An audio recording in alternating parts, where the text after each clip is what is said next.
रुक्मणी वल्लभ भगवान की। अरे जोर से इसलिए बोलना पड़ता है क्योंकि हम आने वाले जो है ना अपने अपने घरों में बैठे वो सोच रहे कोई आ जाए तो हम जाएं। अब उनको क्या मालूम कि आ गए हैं सब सुनने वाले, अब एक एक करके आएंगे तभी तो सब आ पाएंगे। तो वो यही सोचते रहते हैं पहले वो जाए तो हम जाए, तू जाए तो हम जाए, और यही सोच करके कोई नहीं जाता हो। पंडित जी आगे बैठ करके कथा सुनाना शुरू कर देते और बाद में कहते कि हम तो सुना ही नहीं पाए। तब सुनो कहाँ से पाओगे, जब घर में घुसे रहोगे तो कैसे सुन पाओगे। बोले वृंदावन बिहारी लाल की।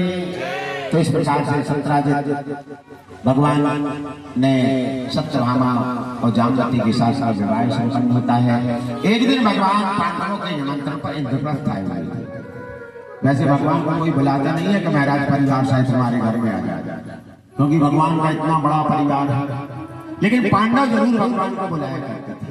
तो एक बार क्या हुआ कि पांडवों ने भगवान का निमंत्रण किया, तो भगवान निमंत्रण में सपरिवार इंद्रप्रस्थ आए हुए थे। इंद्रप्रस्थ में आकर के भगवान कई दिन रुके। एक दिन अर्जुन से कहा, अर्जुन चलो जरा हम घूमने के लिए चलते। अर्जुन ने कहा चलिए। अर्जुन को साथ में लेकर के भगवान घूमने मीठे रस से भरोरी राधा रानी लागे, महारानी लागे, माने तारो तारो यमुना जी पानी लागे।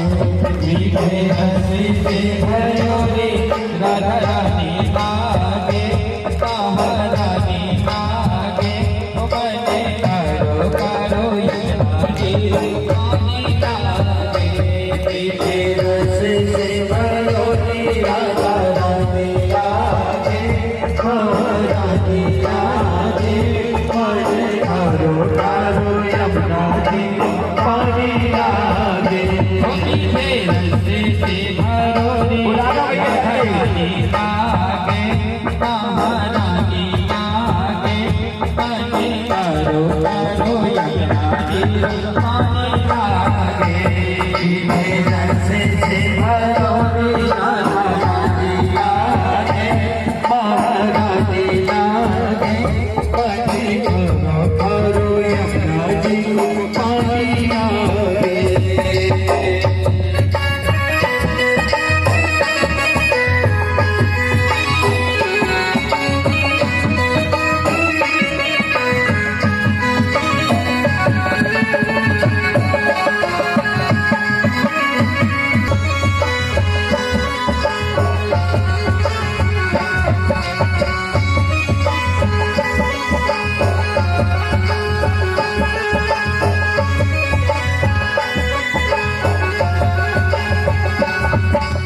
यमुना जी तो राधे राधे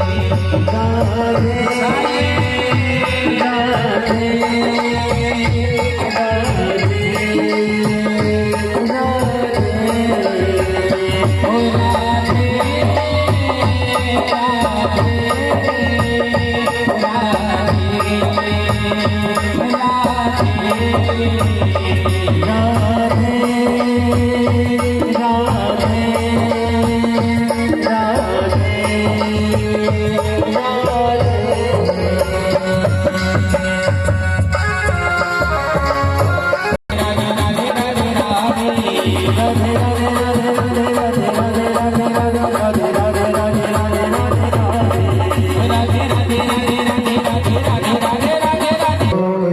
भगवान का विवाह यमुना मैया के साथ में संपन्न होता है।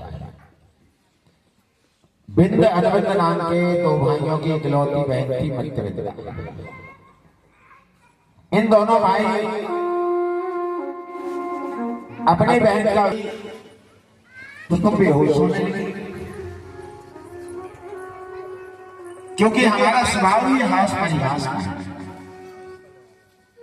और जब जब जीव संसार के झंझा बातों में गिरता है तो थोड़ा सा अपने मन को बहलाव को रोकने के लिए थोड़ा सा हास परिहास करना चाहता है। तो मैंने सोचा कि हास परिहास का, हंसी मजाक का पत्नी से अच्छा साधन क्या हो सकता है। तो मैंने सोचा चलो अपनी धर्म पत्नी जी के साथ में थोड़ा हास परिहास कर लिया जाए। तो मैंने तुमसे जरा सा हास परिहास क्या कर लिया, तुम बेहोश हो गई। रुक्मणी जी ने कहा सरकार हाथ जोड़ दिए। सरकार आपने जो कहा भले ही आपने हास परिहास किया, परंतु हम तो इतना कहना चाहते हैं कि आपने जो भी कहा है अक्षर सच। भगवान की बैठ बैठ। अब चूंकि कथा यात्रा लगातार 6 दिवस हो गए, आज अंतिम 7वें दिन की कथा चल रही है। अधिक से अधिक कथा आपके कर्णपुटों के माध्यम से आपके हृदय तक पहुंचाने का प्रयास किया। आज अंतिम दिवस 7वें दिवस की कथा चल रही है। कभी ठाकुर जी की कृपा होगी, आप सबके भाव प्रबल होंगे और पुनः आप लोगों के बीच में आने का मौका मिलेगा, तो इस वाणी से जरूर पुनः आकर के कथा आपको श्रवण कराई जाएगी। और आज कथा का अंतिम दिवस है। कुछ क्षणों के बाद ये कथा विराम लेगी।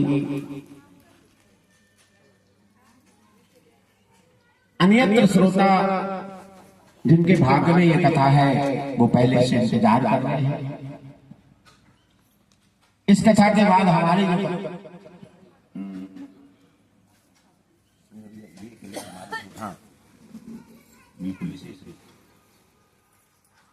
तो ये कथा जो है आगे चल करके इस कथा का शुभारंभ 25 जनवरी से सेक्टर नंबर 16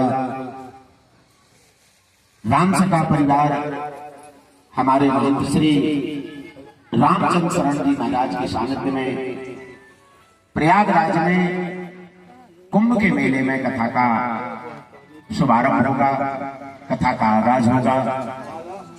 इस कथा के लिए जो हमारा उज्जैन,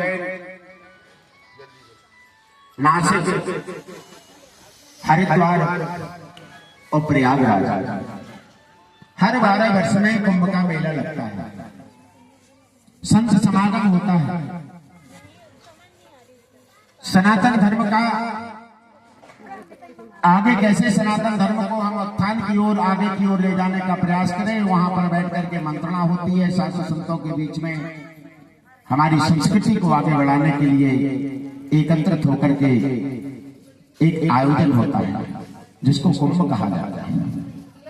और ऐसी मान्यता है कि जहां जब सागर मंथन हुआ था तो उसमें से अमृत का कलश लेकर के जब जा रहे थे असुर, तो उसमें से कुछ बूंदें छलक करके इन 4 स्थानों पर गिरी जहां पर स्नान करने से, जहां पर जाकर के दान करने से, जहां पर पहुंचने मात्र से जीव का जीवन धन्य हो जाता है। और आज हमें अपना हमारा भी परम सौभाग्य है कि इस पानी के द्वारा मां गंगा के तट में और हमारे महंत श्री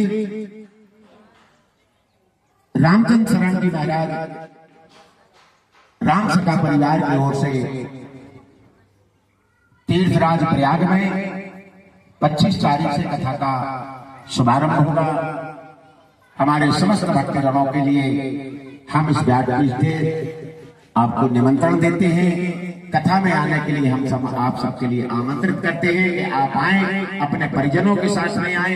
जहां जो उचित व्यवस्था होगी वो आपके लिए वहां पर की जाएगी। और ये भी हम कहना चाहते हैं कि कुंभ मेले में अन्य क्षेत्र के लिए जो भी अपना दान पुण्य करना चाहते हैं, अन्य क्षेत्र में आपके द्वारा भंडारा हो, अन्य क्षेत्र में साधु संतों के भोजन हो, उसके लिए जो भी आप अपना सहयोग प्रदान करना चाहते हैं तो वो भी आप सहयोग प्रदान कर सकते हैं अन्य क्षेत्र के लिए दान करके। और आपका दिया हुआ अन्न जो है, आपके दिया हुआ दान जो है वो जाएगा और जाकर के वहां पर साधु संतों की सेवा में, साधु संतों के भोजन में, साधु संतों की सेवा में उसका उपयोग किया जाएगा।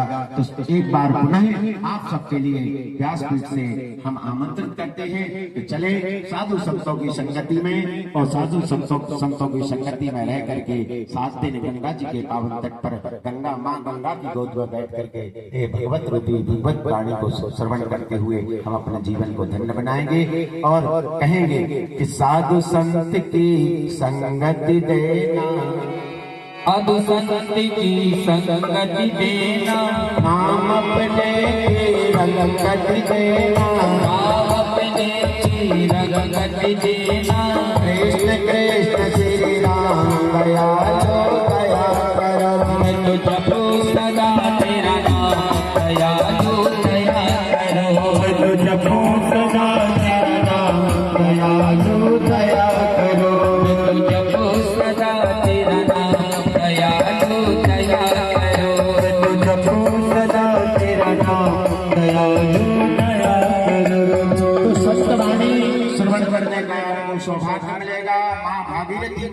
करने का सौभाग्य मिलेगा और ज्ञान गंगा में बोतल लगाने का आपको सौभाग्य मिलेगा।